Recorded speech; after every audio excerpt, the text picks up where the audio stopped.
జగన్మోహన్ రెడ్డికి మైండ్ దుబ్బింది. వాళ్ళు fag end of their life 75 సంవత్సరాల వయసులో వాళ్ళు ఉన్నారు. ఇటువంటి పరిస్థితుల్లో చంద్రబాబు నాయుడు గారి వ్యక్తిత్వం గురించి జగన్మోహన్ రెడ్డికి అపోహలు ఉన్నాయి. పచ్చకామర్లు వచ్చినోడికి లోకమంతా పచ్చగుంటుందట. జగన్మోహన్ రెడ్డి వ్యక్తిత్వం ఏంటంటే వ్యక్తిగతమైనటువంటి కక్షలు పెట్టుకొని ఇప్పుడు టీనేజ్లో చేసినటువంటి పనులు, కాలేజ్ డేస్లో చేసినటువంటి పనులను కూడా మనసులో పెట్టుకొని అత్యున్నతమైనటువంటి స్థాయికి ఎదిగిన తర్వాత కూడా కక్ష సాధింపు చంద్రబాబు నాయుడు గారు చేస్తారంటే నీ మూర్ఖత్వం జగన్మోహన్ రెడ్డి. చంద్రబాబు నాయుడు గారిని 20 సంవత్సరాలుగా దగ్గరగా చూస్తున్నటువంటి నాయకులుగా మాకు తెలుసు ఆయన వ్యక్తిత్వం ఏంటని. ఆయన ఎప్పుడు వ్యక్తిగతంగా ఏది చేయడు, వ్యక్తిగత కక్షపూరితమైనటువంటి ఆలోచనతో ఎప్పుడు ఉండడు.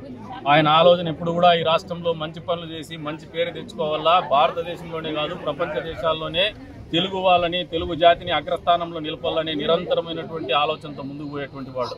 అటువంటి నాయకుడికి పెద్దిరెడ్డి ఏదో కాలేజ్ డేస్లో జరిగినటువంటి కార్యక్రమాలు నువ్వు కొట్టినాడు అది ఇదని నీకేమన్నా కిక్ వస్తుందేమో కానీ నీకు రప్పారప్ప నెత్తికెక్కిపోయింది.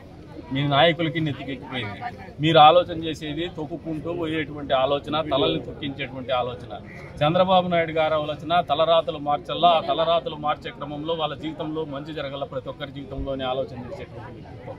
అంతేగాని ఎప్పుడో ఏదో జరిగిందని చెప్పేసి జగన్మోహన్ రెడ్డి వాళ్ళ శ్రేణులకు కిక్కు వచ్చడానికి కూడా ఒక సైకో ఫ్యాన్స్ ఉంటారు. అందరూ కూడా ఉండరు, వాళ్ళ దాంట్లో కూడా మెచ్చుకోరు ఇటువంటి ఆలోచనలు. రాజకీయాలలో పరిపక్వత ఉన్నటువంటి ఎవరు కూడా ఇటువంటి మాటలు కానీ ఇటువంటి ఆలోచనలు కానీ మెచ్చుకోడు.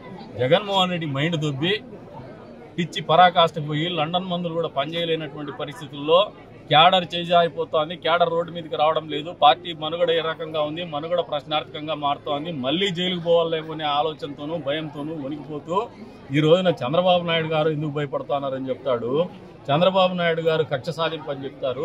ఇటువంటి మాటలు మానేసి ఏదైనా నిర్మాణాత్మకంగా ఈ రాష్ట్రానికి మంచి చేసేటువంటి పనులకి నువ్వు కూడా తోడ్పాటు అందించి మంచి నాయకుడు అనిపించుకోమని జగన్ రెడ్డికి ఈతో పలుకుతాను.